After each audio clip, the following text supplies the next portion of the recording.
Boom, cool. So I'm doing this video as sort of 5 things to do. Lenses there. 5 things to do if you're thinking about going vegan. I've had a few people message me in January just asking for some vegetarian, vegan ideas for meals and stuff. I know some have fallen off the bandwagon, which is fine. You've got that idea in your head, which is the best thing. So it's not a case of you don't care about animals or anything like that. It's just easier to go back to what you already knew. And I've done that before in the past. And it's just these sort of things that I'm going to mention now is what helped me to actually fully go vegan properly.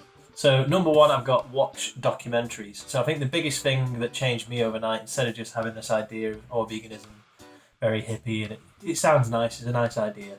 And that's what made me sort of fall off the bandwagon, because I didn't look at it at all, I just had the idea of it.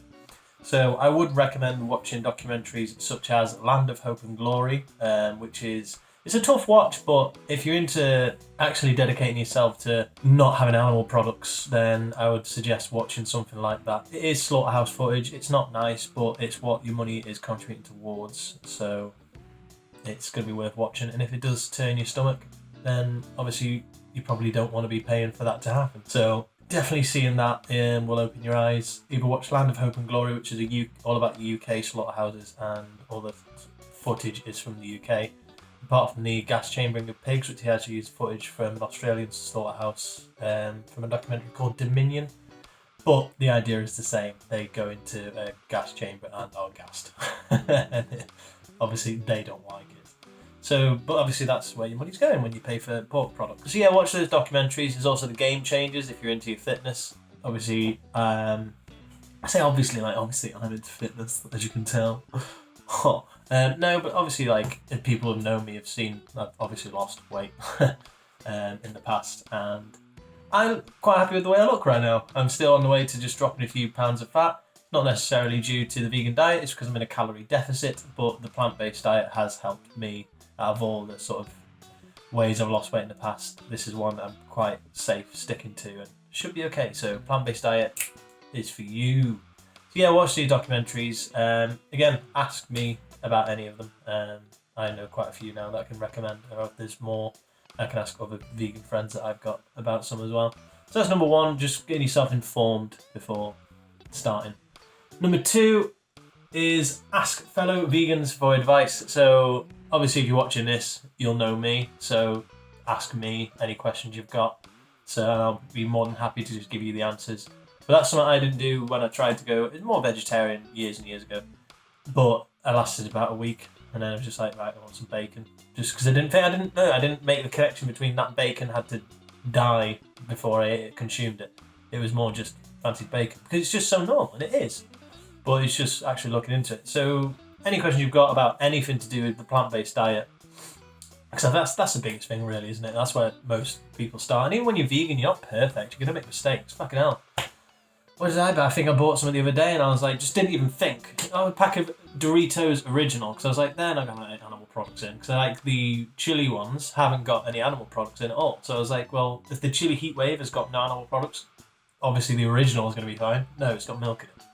But that's just me like making a mistake. That doesn't make me not vegan. That's just a mistake I've made, and I know in the future now to just check everything rather than just assuming. It's a learning curve. Not vegan is perfect. Vegan is just doing as much as you physically can to avoid and not buying or consuming animal products.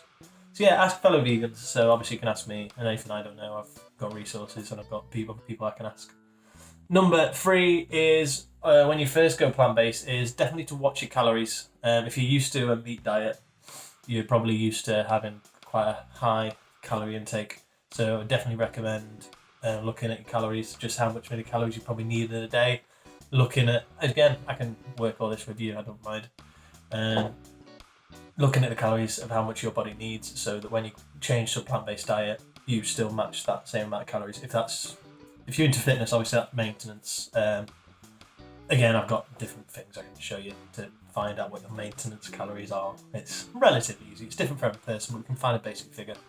And it's just making sure that transition, you keep those calories the same, so you don't like drop loads of unwanted weight. Where you not drop loads of unwanted, drop loads of wanted weight, should I say. Because, yeah, you don't want to do that if you're at a nice stage of body fat percentage and you want to keep it that way. So yeah, it's just looking at that. Next is fibre. You will have a lot of fibre on a plant-based diet. You'll shit a lot, which is cool. It's dead good. But no, obviously, if you're having a really crap diet at the minute, then you change to plant-based and you're having loads and loads and loads and loads of fibre, your body's going to fucking hate you. It's really going to hate you. You're going to get gassy, you're going to be farting all the time. So if you are going to go to plant-based, make sure you start drinking loads and loads of water. I'm just having some squash now, but I normally go for about 3 litres, 4 litres of water a day, which is probably recommended, especially with how much exercise I do in a day as well. So if you're having a plant-based diet, your fibre is going to be quite high. Make sure you consume lots of water to help break down and make your poo come out nice and solid and doesn't fuck you in the arse and constipation. Nice. It's relatively easy to do. 5 is the last one. It's not really a tip. It's just easy. It's just easy. And if you accidentally, like I say, with me with the Doritos, you accidentally get something like that, don't worry, you've done it. Doesn't mean you're not vegan. It's like you've done it by accident. So it's like, well, I just know not to do that again. It's fine. You're not vegan for doing little mistakes like that, and it's all learning, and you will make mistakes. And I remember thinking, I'm not going to make any more mistakes, and you just do. Then you're like, cool, right? I know now not to do that. There's many different things, and we learn all the time. But it's one of those where when you learn that that's got an animal product in, then it's like, cool, I just won't buy that more. I'll just get an alternative. It's like, or would I prefer to have a carton of oat milk, which is oats and water, or do I want to buy cow's milk, which has had a man's hand up a cow's arse, impregnating that cow, because you have to go up the arse to then grab the lady part, then put the prong up the vagina and do some messing around. It's a bit weird, really, isn't it? It's really weird. And then the calf is born, they have the calf taken away, because obviously the calf won't have the milk of the mother, because we're having that, so the calf will just be taken away. So they have the calf stolen, and then they will be sent to slaughter to be used for beef products. Or you can have oats and water. It's one of them, isn't it? Just try to put it in that sort of perspective. But any other questions anyone has got about veganism, then just ask away. Obviously, I used to be a meat eater for years, so I understand it's something that's like, don't know, chicken's great though, innit, and bacon. Obviously, it's just learning more about where that comes from and the cause and effect of buying these products. But yeah, cool. I hope this video was informative. Any questions? Drop me a question. But yeah, cool. Cheers. Bye.